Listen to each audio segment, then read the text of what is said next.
Hi everyone, welcome back to Techie Dialogue. In today's tutorial, I'll show you step-by-step how to reverse a video in Clipchamp. Unfortunately, Clipchamp doesn't have a built-in reverse feature, but don't worry, I'll guide you through a simple workaround to achieve the reverse effect.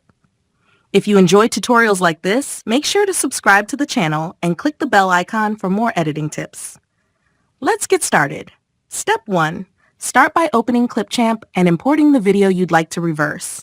To do this, click on Import Media, select your file, and drag it into the timeline once it's uploaded.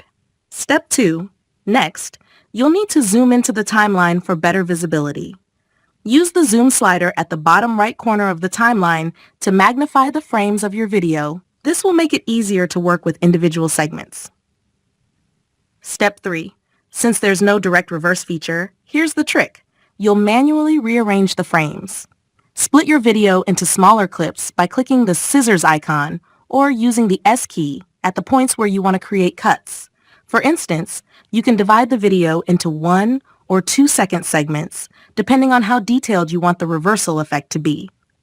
Step 4. After splitting, select the individual clips and rearrange them in reverse order on the timeline. Drag the last clip to the beginning, followed by the second to last, and so on, until your video is fully reversed. Step 5. Once you've rearranged the clips, preview the video to ensure the sequence looks seamless. If needed, fine-tune the transitions between the clips to smooth out any abrupt cuts. And that's it. While this method might take some time, it's an effective way to reverse a video in Clipchamp without needing additional tools. Thank you so much for watching, and I'll see you in the next video.